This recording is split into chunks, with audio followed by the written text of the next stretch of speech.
Très content de l'accueillir, Isabelle Dominique-Cros, qui est notre experte fitness qu'on retrouve sur nos ondes à notre antenne très souvent avec 2 temps 3 mouvements, capsules aussi qui sont disponibles sur le web, sur YouTube. Salut Isabelle Dominique-Cros. Comment vas-tu? Ça va bien toi? Ça va super bien, merci. Avec justement quelques encore périodes hivernales, l'hiver qui tire bientôt sa révérence avec le printemps qui s'en vient, mais pour peut-être maximiser l'entraînement, parce qu'il arrive toujours cet entre-deux où quand tu vas courir, tu vas marcher dehors, il y a de la bouette, ça fonce, pas le fun.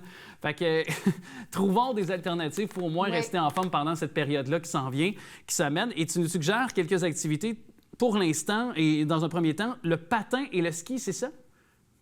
Oui, bien le patin et le ski, parce que pour ceux qui peuvent encore le faire, c'est pas encore la fin de l'hiver. Alors, faut pas devancer non plus. On a hâte au printemps, mais profitons au maximum de ce qu'on a comme opportunité. Alors, si jamais la glace est encore belle à l'extérieur, on y va. Si on peut encore aller faire du ski, on fait ça.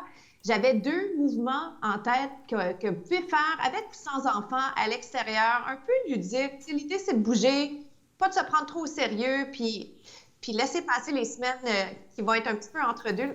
Donc, c'est un mouvement de ski qu'on peut faire, sauter côté, inspirer du ski. OK. Et si je te demande de le faire, si tu te lèves, mettons, là, puis que tu le fais là, chez toi, là, on comprend qu'on verra peut-être pas super bien l'image, mais ça va nous donner une idée si tu veux le faire à l'instant. Tu veux que je te démontre ça, si tu veux le faire à l'instant. Montre-moi ça. Pendant qu'évidemment, donc Isabelle Dominique-Cros va se placer. Donc, vous voyez ce qu'elle fait. Alors, ça donne une bonne idée de ce qu'elle nous disait. C'est sûr qu'on te voyait, Isabelle Dominique, de façon un peu, quand même sombre, mais ça nous donne déjà une idée. Puis ça prend pas tant que ça d'espace dans la maison, là. Ça prend pas tant de place que ça et c'est assez facile à faire. Donc, on choisit de le faire avec ou sans seau. On peut le faire à l'extérieur, habillé en vêtements d'hiver, parce que ça se fait quand même relativement bien, ou on s'inspire de ça pour faire ça à l'intérieur.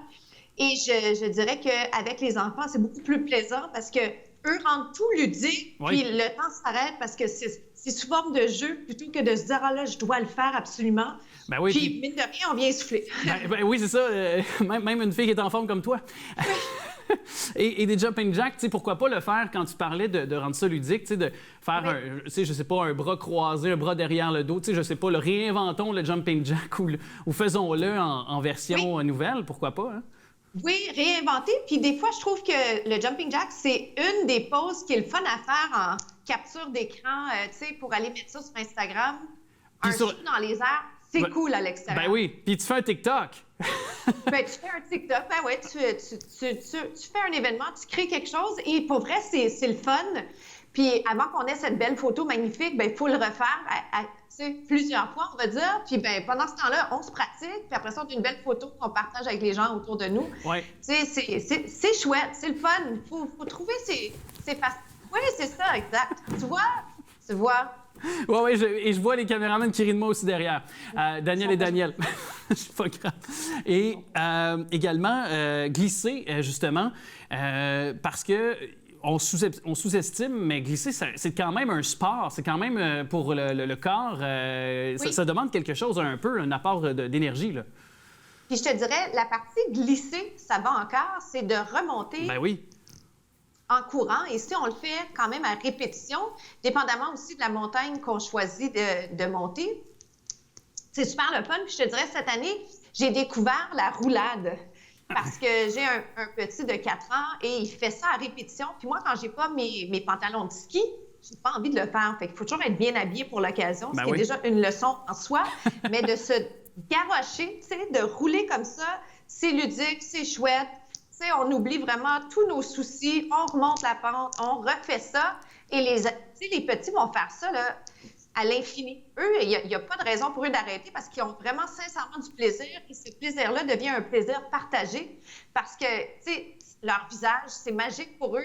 Ils découvrent pour certains la neige et pour nous, ça nous permet de redécouvrir, des fois, des choses qu'on apprécie, mais jamais autant qu'on appréciait quand on était petit. Et puis d'ailleurs, en parlant de tout petit, finissons ça avec quand on fait des activités, des roulades dans la neige comme ça, avec le temps des sucres, là, finir ça avec de la tire sur la neige, là. Pourquoi pas? Oui, c'est ça. Puis en parlant d'activité, il y a l'ange.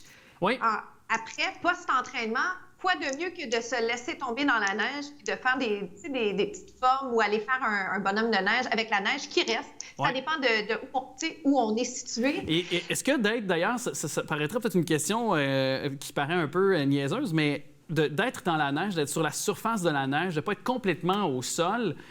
Si, par exemple, on s'amène des poids et haltères, des légers poids et haltères, puis on fait justement des différentes séries comme ça, avec des poids, est-ce que ça demande, compte tenu qu'on n'est pas au sol, ça travaille plus le dos, certaines parties du corps aussi? Ou, Bonne question. Ma question, ça serait, de mon côté, je me dirais, est-ce qu'on aurait vraiment envie d'amener des poids à l'extérieur? Je pense que pour la sécurité, ça serait mieux d'être sur une surface où on n'enfonce pas. Il y a la neige qui est gelée des fois, puis je me dirais, on se réinvente en 2021. Là. Oui, tout est permis, hein? Tout est permis tant que ça reste sécuritaire. Je t'invite à l'essayer, tu nous diras ce que ça donne. Moi, j'ai juste remarqué dans les dernières semaines que de marcher dans de la neige qui enfonce, c'est physiquement éreintant. Je l'ai fait à quelques reprises, puis j'étais comme, oh boy, tu sais, j'aurais pas pensé que c'était si efficace que de s'entraîner, de bouger comme ça à l'extérieur, des mouvements qu'on connaît bien, que notre corps connaît, mais qu'on fait après à l'extérieur. Oui. Puis d'ailleurs, chose auquel je me suis attardée, parce que j'ai vu une étude passer sur les médias sociaux, puis je veux avoir quand même, parce qu'il y a évidemment, tout dépendant de notre position, il y a également plusieurs résultats, et je t'explique, c'est que on s'est posé la question, est-ce que courir pendant 10 km ou marcher la même distance, est-ce que on dépense plus est-ce que ça revient au même finalement? Est-ce qu'on dépense plus de calories ou est-ce que ça revient au même? Et j'ai trouvé ça très intéressant, cette étude-là. Il y avait plusieurs avis partagés. Je voulais avoir ton avis à toi. Puis toi, tu as la réponse? Oui, j'ai la réponse, en fait, effectivement. Oui, donc 10 km courir, 5 km marcher? Non, c'est courir la même distance. Donc, soit courir 10 km ou marcher 10 km. OK.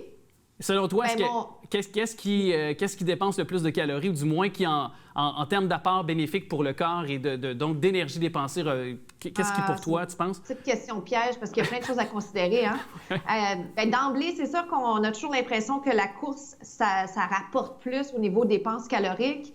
Puis après, ça dépend des métabolismes puis tout ça, mais vas-y donc avec la réponse qu'on t'a posée. La réponse, c'est que ça revient pas mal au même parce que le 10 km, naturellement, quand on le court, ça va prendre moins de temps.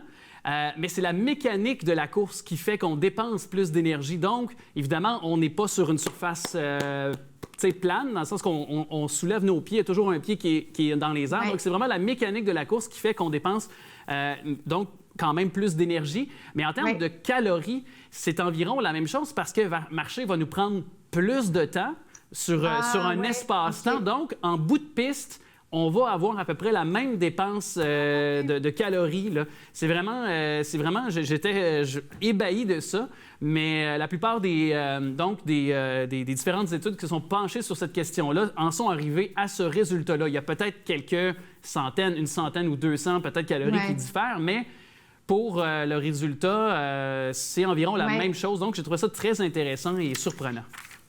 Oui, puis en fait, ce qui est chouette là-dedans, c'est que les gens qui sont soit blessés ou qui n'aiment pas du tout courir ont la satisfaction de savoir que c'est quand même, ça porte fruit. Oui. Peu importe ce qu'on peut faire, tu sais, des fois, on se dit, 5 minutes de marche, ça vaut-tu la peine? Mais la marche, ça vaut toujours la peine, puis tout le monde va le dire, les médecins vont le prescrire.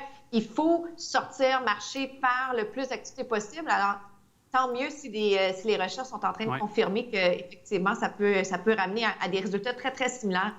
Bien, avec en tout cas aussi le pouvoir de s'entraîner chez soi avec 2 temps 3 mouvements sur nos ondes, puis bien sûr sur YouTube également, on te suit. Les différents liens sont actuellement au bas de l'écran. Merci beaucoup Isabelle Dominique-Roux. Merci à toi Alex.